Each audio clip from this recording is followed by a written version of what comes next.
I never thought I'd be writing this, but I'm still in shock about what happened at my sister's wedding last weekend. I'm Sean, 29M, and my sister Sarah, 27F, was getting married to her fiancé Shane, 28M. They'd been together for 3 years, and I was thrilled for them. Shane seemed like a great guy, and he made Sarah happier than I'd ever seen her. To give you some background, Sarah and I have always been close. We grew up in a small town in Ohio, where everyone knew everyone else's business. Our parents, both teachers, instilled in us the importance of honesty and family. Sarah was always the more outgoing one, involved in every school club and activity, while I was quieter, more focused on my studies. Despite our differences, we always had each other's backs.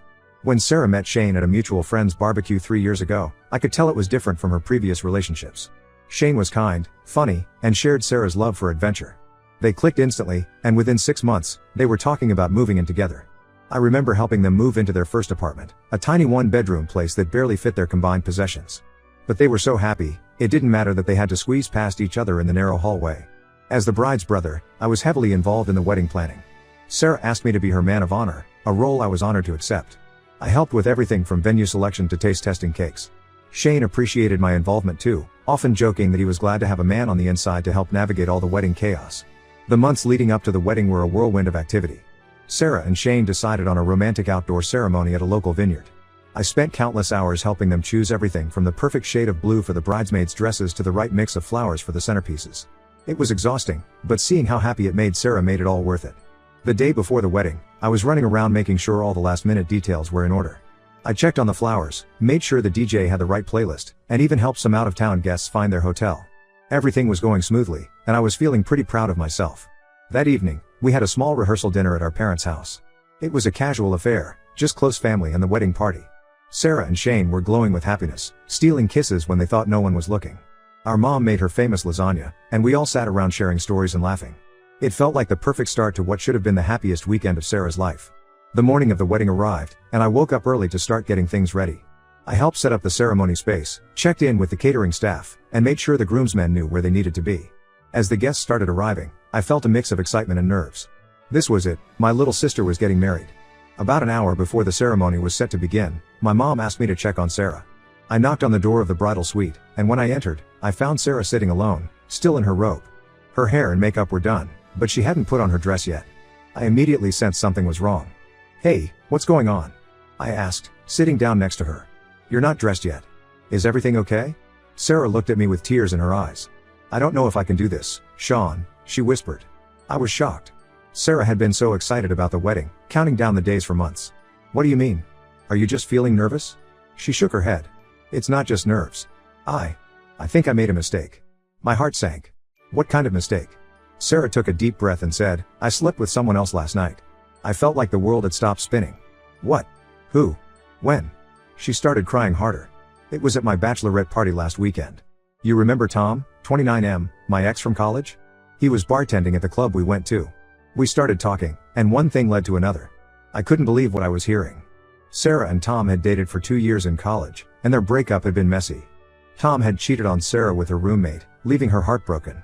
It had taken her months to get over him, and I thought she was long past those feelings. "Does Shane know?"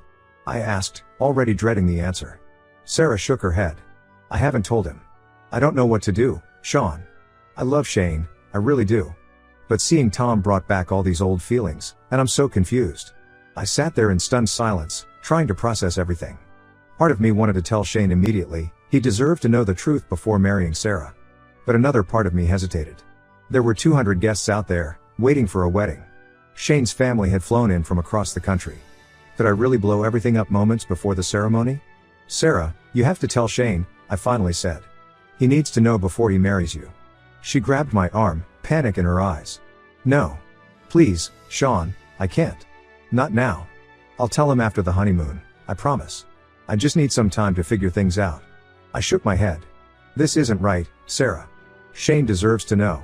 Please," she begged. "Just give me a few days. I'll sort everything out, I swear.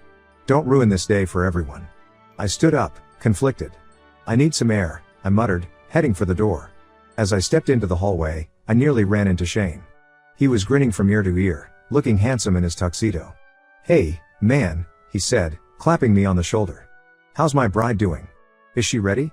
I froze, not knowing what to say. Shane's happy face made my stomach churn with guilt. How could I destroy his world just minutes before he was supposed to say I do? In that moment, I made a decision I'm not sure I'll ever forgive myself for. I forced a smile and said, "She's just finishing up. Wedding day jitters, you know?" Shane laughed. "Tell her to hurry up. I can't wait to marry her." As he walked away, I felt like the worst brother, and the worst friend, in the world. The ceremony started, and I watched as Sarah walked down the aisle, a forced smile on her face. Shane beamed at her, completely unaware of the betrayal. They said their vows, exchanged rings, and were pronounced husband and wife. Throughout the reception, I could barely eat or drink. Every time I saw Shane's happy face, I felt sick to my stomach. I kept thinking about all the times Shane had confided in me about how much he loved Sarah, how he couldn't wait to start their life together. And now, I was complicit in this massive lie. As the best man, I had to give a speech. I stood up, my hands shaking as I held the microphone. I looked out at the crowd, at Shane's beaming face, at Sarah's forced smile, and I felt like a fraud. I managed to get through the speech, talking about love and commitment, all the while knowing the truth that could shatter everything. The rest of the reception passed in a blur. I danced with Sarah during the sibling dance, and I could feel how tense she was. "Are you okay?" I whispered. She just nodded, her eyes avoiding mine. It's been a week now, and Sarah and Shane are on their honeymoon. As far as I know, she still hasn't told him the truth. I'm torn between loyalty to my sister and feeling like Shane deserves to know. Should I have stopped the wedding? Should I tell Shane now? I don't know what to do, and the guilt is eating me alive. Every time my phone rings, I jump, thinking it might be Sarah finally coming clean, or Shane calling to confront me. I can't sleep, I can't eat. I keep replaying that moment in the bridal suite, wondering what would have happened if I had made a different choice. I know our parents would be devastated if they knew. They raised us to be honest, to do the right thing. What would they think if they knew I had helped Sarah keep this secret? I'm at a loss. Do I continue to keep this secret and hope Sarah eventually tells Shane the truth? Or do I take matters into my own hands and tell Shane myself? Either way, I feel like I'm betraying someone I care about. How did I end up in this impossible situation? Update 1. It's been a month since my last post, and a lot has happened. I appreciate all the advice and support from everyone who commented. I've been grappling with this situation, and I finally decided I couldn't keep quiet any longer. 2 weeks ago, Sarah and Shane returned from their honeymoon. They seemed happy, posting pictures of their trip on social media and gushing about married life. I tried to give Sarah the benefit of the doubt, hoping she had told Shane the truth as she promised. I invited Sarah out for coffee, determined to find out if she had come clean. We met at the little cafe where we used to study together in high school. As soon as I saw her, I could tell something was off. She seemed nervous and fidgety, nothing like her usual confident self. "So," I said, trying to keep my voice calm, "how was the honeymoon?" Sarah smiled, but it didn't reach her eyes. "It was great. Shane and I had an amazing time. We went snorkeling, tried all these exotic foods." I let her ramble on for a bit, describing their adventures. But I couldn't shake the feeling that something was wrong. Finally, I took a deep breath and asked the question that had been eating at me for weeks. "Did you tell him?" Her face fell, and I knew the answer before she spoke. "I couldn't do it, Sean.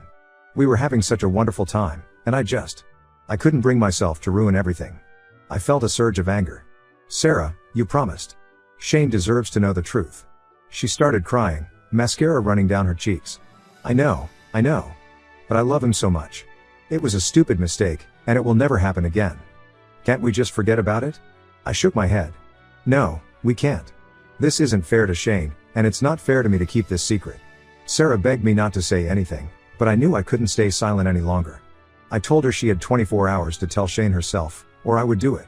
The next day was one of the longest of my life. I kept checking my phone, hoping to hear from Sarah or Shane. But as the hours ticked by, there was nothing but silence. Finally, just as I was about to call Shane myself, my phone rang. It was Shane. His voice was shaky, and I could tell he had been crying. "Is it true?" he asked. "Did Sarah really cheat on me?" My heart sank. "Yes," I said quietly. "I'm so sorry, Shane." He was silent for a long moment. Then he asked, "Did you know? Before the wedding?" I couldn't lie to him. "Yes," I admitted. "Sarah told me the morning of the wedding. I'm sorry I didn't tell you then. I made a terrible mistake." Shane's voice turned cold.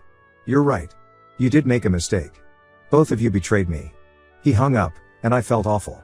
I knew I had done the right thing by telling the truth, but I also knew I had waited far too long. Over the next few days, I tried to reach out to both Sarah and Shane, but neither of them would respond to my calls or messages. I heard through family that Shane had moved out of their apartment and was staying with a friend. Sarah finally called me a week later, sobbing. She said Shane was filing for an annulment and wanted nothing to do with her. She blamed me for ruining her marriage. "You should have kept your mouth shut," she yelled.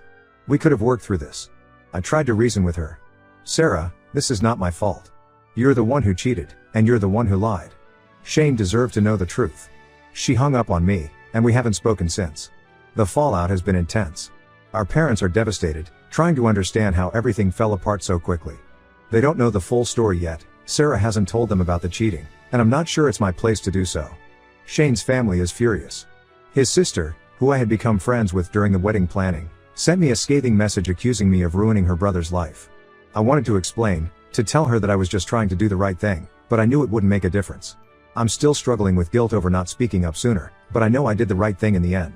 Shane didn't deserve to be lied to, and living with that secret was tearing me apart. I've been replaying the events of the past month in my head, wondering if there was anything I could have done differently. Should I have told Shane the moment Sarah confessed to me? Should I have stopped the wedding? Or was telling him now, even though it was late, still the best option?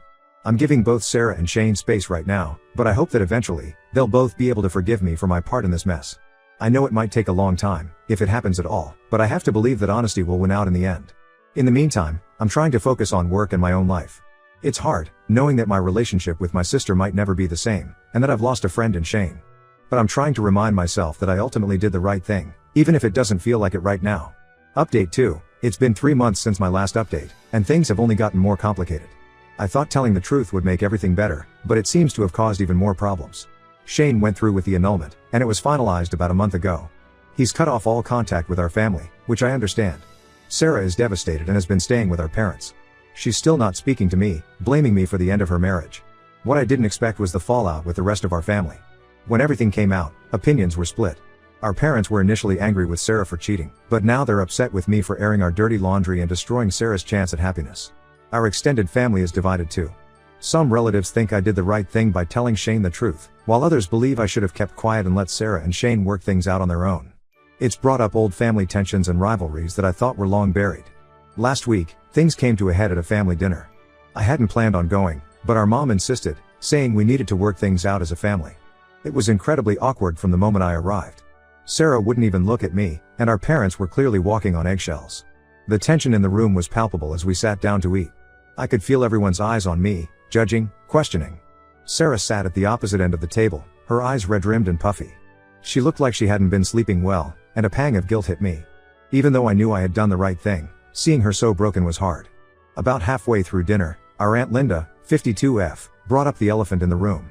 "I think it's time we all talked about what happened," she said, putting down her fork. "Sean, don't you think you owe your sister an apology?" I was shocked. An apology? For telling the truth? Sarah finally looked at me, her eyes full of anger. "You ruined my life, Sean.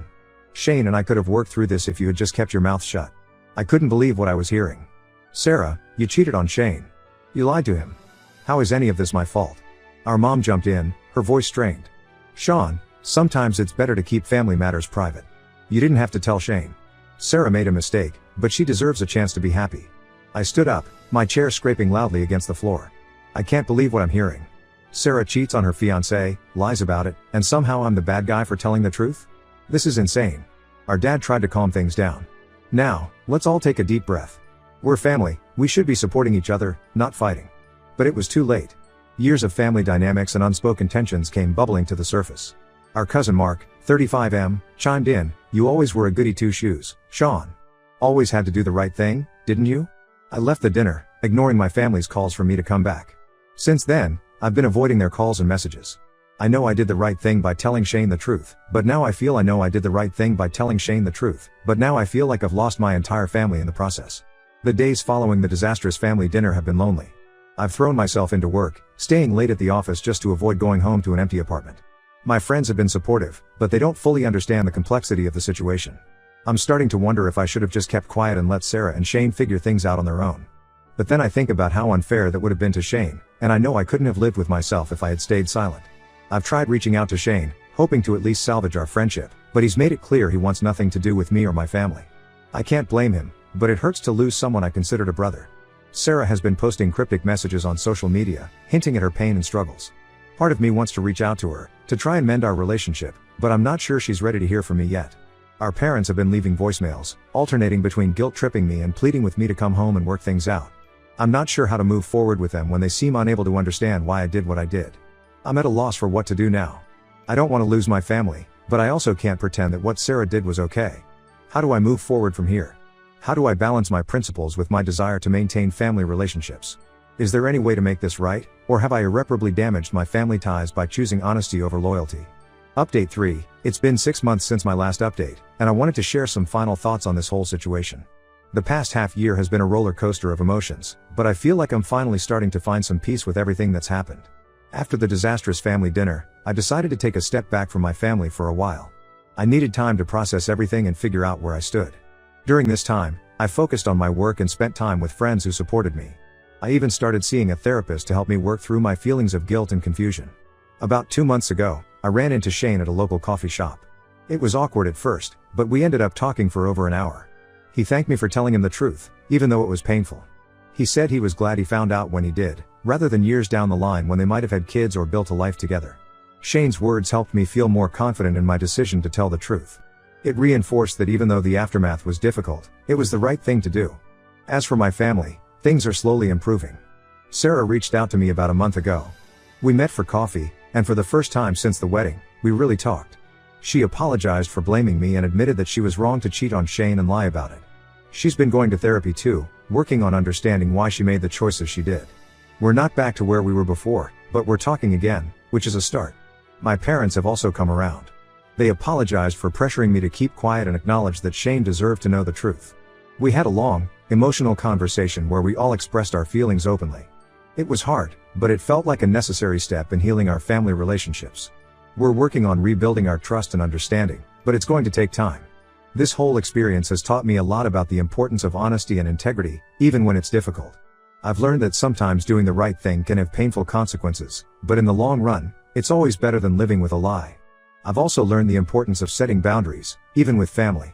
I love my family, but I've realized that I need to stay true to my own values and principles, even if that sometimes puts me at odds with them. As for Shane, we're not close friends anymore, but we're on good terms. He's started dating someone new, and I'm genuinely happy for him. Sarah is still single, focusing on herself and her career. She seems happier and more grounded than she has in years. I'm grateful for all the support and advice I've received throughout this journey. It's been a tough road, but I'm hopeful that my family and I can move forward and learn from this experience. I know there will still be tough days ahead, but I feel better equipped to handle them now. To anyone out there facing a similar dilemma, I would say this: always choose honesty, even when it's hard.